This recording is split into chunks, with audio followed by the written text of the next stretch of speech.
Amazon-owned self-driving taxi ZOOX reveals its secret vehicle. By Brad Templeton. Longtime stealth startup ZOOX, a company founded by a radical Australian designer and a Stanford roboticist, finally unveiled their new design that they feel is not merely the car of the future, but the thing that comes after the car. Most teams building self-driving cars, either to act as private cars or as hire-a-ride taxis, who have put all their work on the hard problem of making a safe and working self-driving software system, adapting it to existing vehicles. ZOOX took on the challenge of designing a vehicle from scratch, feeling that would let them really do it right in order to win the future of mobility. During last week's flood of big news, photographs of the vehicle leaked and generated some comment. The design bears a resemblance to many other robotic vehicles meant for group transit.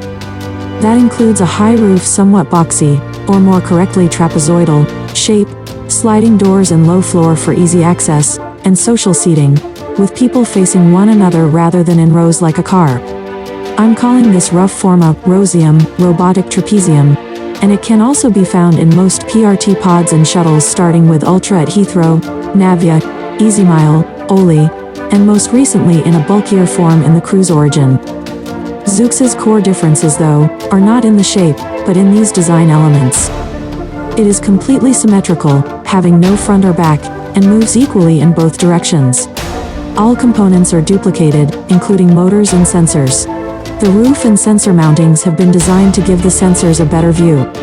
There are two lidars, Hesai and Velodyne, at each corner, one looking out, the other looking down to try to get a good view with no blind spots.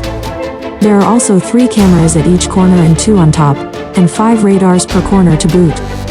The lidars have the 150 meters range of 905 nanometers devices, which is a bit low for full-speed highway driving, but sufficient for urban. There is 4-wheel independent suspension under computer control, to smooth out the ride. Passengers face one another, allowing for a more social experience. The interior is Spartan, not the overcrowded complex dashboard of current cars and some robotaxi designs. Just a small display and charging port. The seats mix taxi goals, ease of cleaning and able to handle heavy use, with car design. The electric vehicle design allows a low center of gravity, and combined with wheels moved to the corners of the vehicle, a more flexible interior design with more space for the same footprint. Each wheel can also turn independently, allowing for an 8.6 meters turning radius. In many cases, it will not turn at all.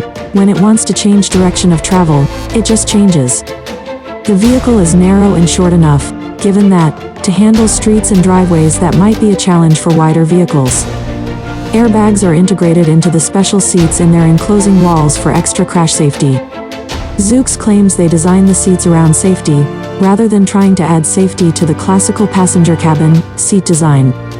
As a result, all seats get full protection, unlike most cars which focus on the front seats.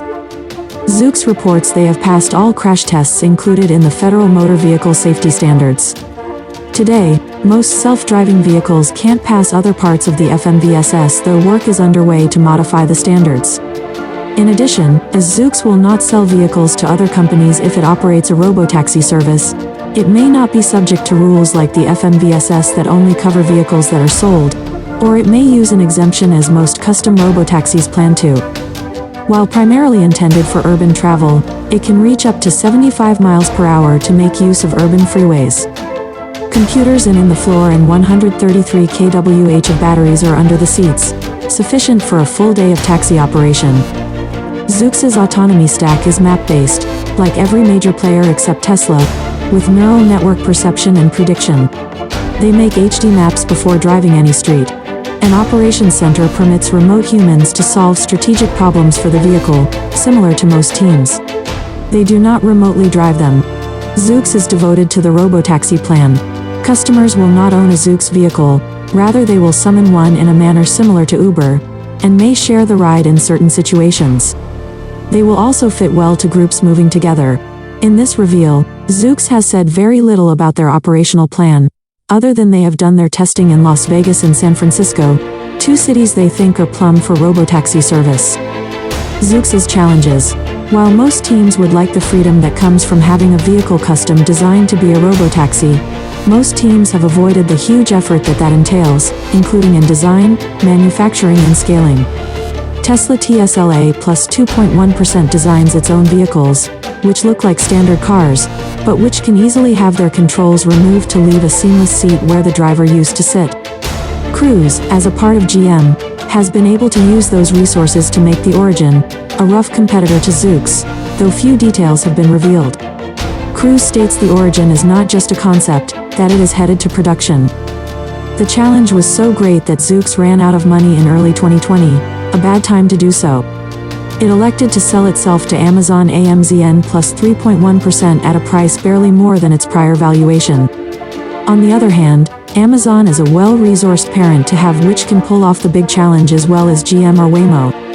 Waymo did design a custom vehicle for experiments but currently builds its fleet by adapting existing vehicle models.